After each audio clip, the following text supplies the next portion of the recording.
হরে কৃষ্ণ। আজ 23শে ডিসেম্বর 2023 ও বাংলা 6ই পৌষ শনিবার 1430 মোক্ষদা একাদশী। এই মোক্ষদা একাদশীর দিন আমি শ্রীমদ্ ভগবদ গীতা পাঠ করব। আজ আমি পাঠ করব শ্রীমদ্ ভগবদ গীতার অষ্টাদশ অধ্যায় মোক্ষযোগের শ্লোক 13, 14, 15, 16, 17 ও 18। অডিওর শুরুতে আমি আমার সকল ভক্তিমতী মা ও ভক্তবৃন্দের কাছে একটি আবেদন করতে চাই, আপনারা আমার এই ছোট্ট চ্যানেল অমৃত গ্রন্থকে সাবস্ক্রাইব করে আমাকে আশীর্বাদ করুন ও আমার এই চ্যানেলটিকেও আপনারা যথেষ্ট পরিমাণে মন থেকে আশীর্বাদ করুন, যাতে করে আমি এই অমৃত গ্রন্থ চ্যানেলের মাধ্যম দিয়ে সনাতনী হিন্দু ধর্মের সকল অমৃত গ্রন্থ আমি আপনাদের শ্রবণ করাতে পারি। এইটুকু আপনাদের থেকে আশীর্বাদ চাই। অচ্যুতম কেশবম কৃষ্ণ দামোদরম রাম নারায়ণম জানকী বল্লভম।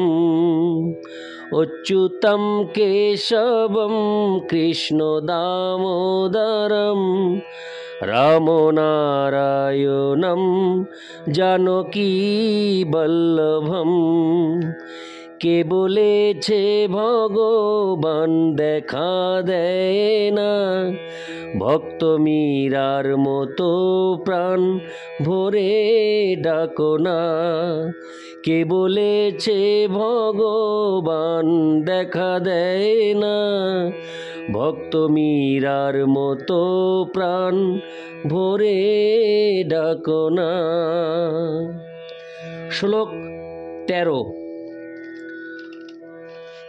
পঞ্চৈতামি মহাবাহো কারণানি নিবধ মে, সাংখ্যে কৃতান্তে প্রোক্তানি সিদ্ধয়ে সর্বকর্মণাম।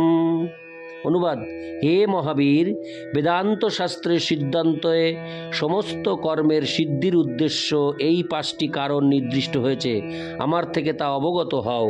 তাৎপর্য: প্রশ্ন হতে পারে যে প্রত্যেক ক্রিয়ারই যখন একটি প্রতিক্রিয়া রয়েছে, তাহলে এটি কিভাবে সম্ভব যে কৃষ্ণ ভাবনাময় মানুষকে তার কর্মের ফলস্বরূপ সুখ বা দুঃখ কোনোটি ভোগ করতে হয় না?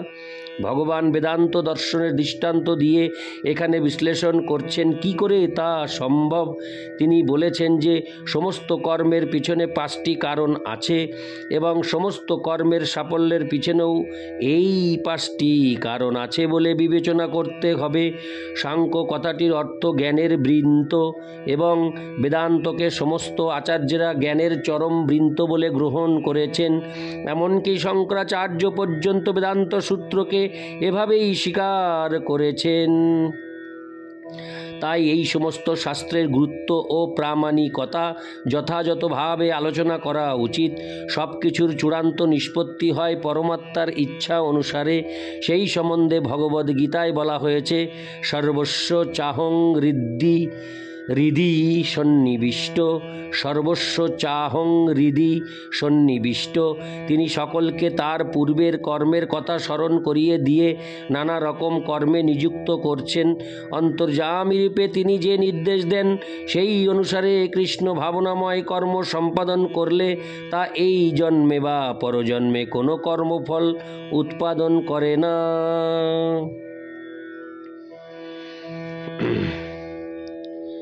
ইতি শ্লোক 13। শ্লোক 14।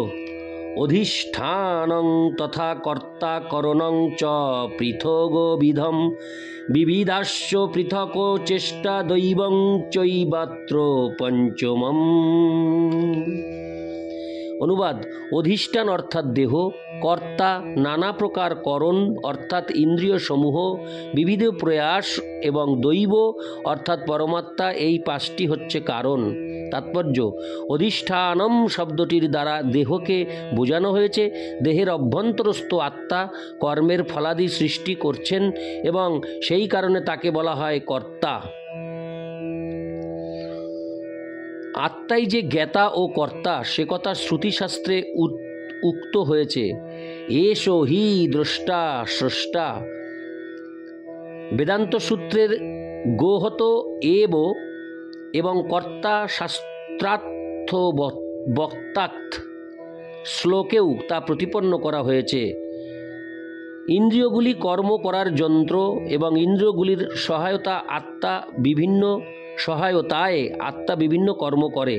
ইন্দ্রিয়গুলি কর্ম করার যন্ত্র এবং ইন্দ্রিয়গুলির সহায়তায় আত্মা বিভিন্ন কর্ম করে। প্রতিটি কর্মের জন্য ভিন্ন ভিন্ন প্রয়াস করতে হয়, কিন্তু সকলের সমস্ত কার্যকলাপ নির্ভর করে সকলের হৃদয়ের বন্ধুরূপে বিরাজমান পরমাত্মার ইচ্ছার উপরে। পরমেশ্বর ভগবান হচ্ছেন পরম কারণ। এই অবস্থায় যিনি অন্তর্যামী পরমাত্মার নির্দেশ অনুসারে কৃষ্ণ ভাবনাময় ভগবৎ সেবা করে চলেছেন, তিনি স্বাভাবিকভাবেই কোনো কর্মের বন্ধনের দ্বারা আবদ্ধ হন না। যারা সম্পূর্ণভাবে কৃষ্ণ ভাবনাময়, তাদের কোনো কর্মের জন্যই তারা নিজেরা অন্তিমে দায়ী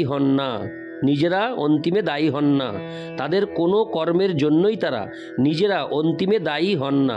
সব কিছুই নির্ভর করে পরমাত্মা বা পরমেশ্বর ভগবানের ইচ্ছার উপর। ইতি শ্লোক 14। শ্লোক 15। শরীর বাঙ্ঘনভির্যৎ কর্ম প্রারভতে নর নাজ্যং বা বিপরীতং বা পঞ্চৈতে তস্য হে তব।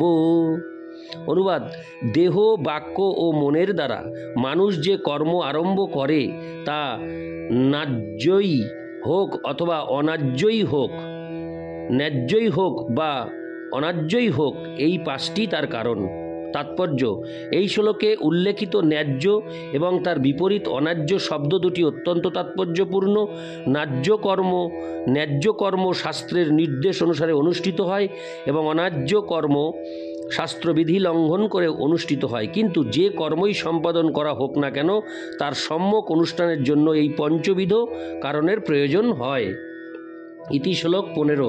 শ্লোক 17। তত্রৈবং সতি কর্তারমাত্মানং কেবলং তু য পশ্যত্যকৃত বুদ্ধি তান্ন স পশ্যতি দুর্মতি। অনুবাদ: অতএব কর্মের পাঁচটি কারণের কথা বিবেচনা না করে যে নিজেকে কর্তা বলে মনে করে, বুদ্ধির অভাববশত সেই দুর্মতি যথাযথভাবে দর্শন করতে পারে না।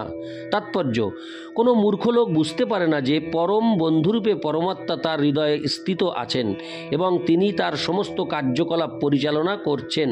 যদিও কর্মক্ষেত্র, কর্মকর্তা, প্রচেষ্টা ও ইন্দ্রিয় সমূহ এই চারটি জড় কারণ, কিন্তু পরম কারণ হচ্ছেন পরমেশ্বর ভগবান। সুতরাং চারটি জড় কারণকেই কেবল দেখা উচিত নয়, পরম নিমিত্ত কারণকেও দেখা উচিত। যে পরমেশ্বরকে দেখতে পায় না, সে নিজেকেই কর্তা বলে মনে করে। ইতি শ্লোক 16। শ্লোক 17।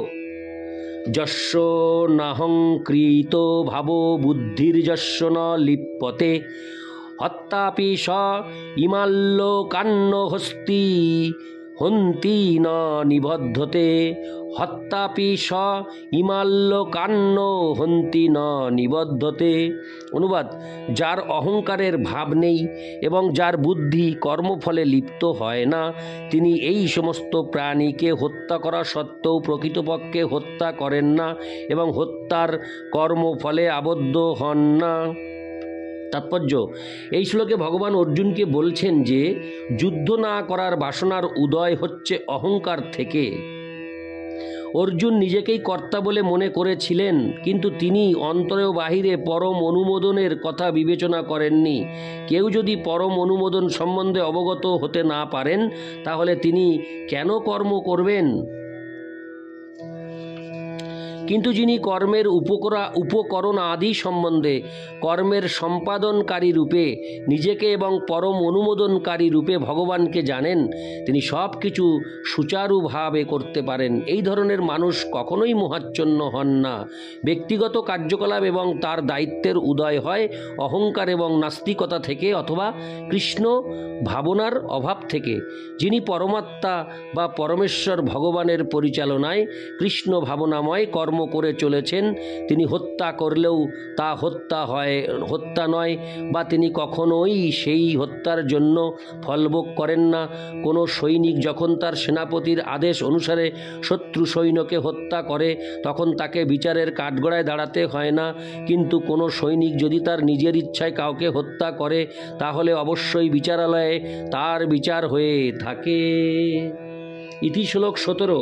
শ্লোক 18। জ্ঞানং জ্ঞেয়ং পরিজ্ঞাতা ত্রিবিধা কর্ম চোদনা করণং কর্ম কর্তেতি ত্রিবিধ কর্ম সংগ্রহ। অনুবাদ: জ্ঞান, জ্ঞেয় ও পরিজ্ঞাতা এই তিনটি কর্মের প্রেরণা।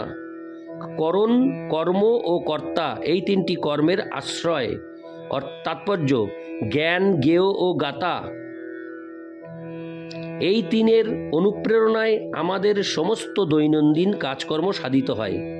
জ্ঞান, জ্ঞেয় ও জ্ঞাতা কর্মের সহায়ক উপকরণাদি, কর্ম এবং কর্মের কর্তা এদের বলা হয় কর্মের আশ্রয়। মানুষের যে কোনো কাজকর্মেই এই উপাদানগুলি থাকে। কাজ করার আগে সকলের উদ্দীপনা থাকে, যাকে বলা হয় অনুপ্রেরণা। কাজটি সম্পাদিত হওয়ার পূর্বে যে মীমাংসায় উপনীত হওয়া যায় তা হচ্ছে কাজের সূক্ষ্ম অবস্থা। তারপর কাজটি প্রকৃত রূপ নেয়। প্রথমে আমাদের চিন্তা, অনুভব ও ইচ্ছা এই সমস্ত মনস্তাত্ত্বিক প্রক্রিয়ার মধ্য দিয়ে যেতে হয় এবং তাকে বলা হয় উদ্দীপনা। কর্ম করার অনুপ্রেরণা যদি শাস্ত্র বা গুরুদেবের নির্দেশ থেকে আসে তাহলে তা অভিন্ন হয়। যখন অনুপ্রেরণা রয়েছে এবং কর্তা রয়েছে তখন সমস্ত ইন্দ্রিয়ের কেন্দ্রস্বরূপ মনসহ ইন্দ্রিয়গুলির সাহায্যে প্রকৃত কর্ম সাধিত হয়। যে কোনো কর্মের সমস্ত উপাদানগুলিকে বলা হয় কর্ম সংগ্রহ। ইতি শ্লোক 18। হরে কৃষ্ণ। অচ্যুতম কেশবম কৃষ্ণ দামোদরম রাম নারায়ণম জানকী বল্লভম।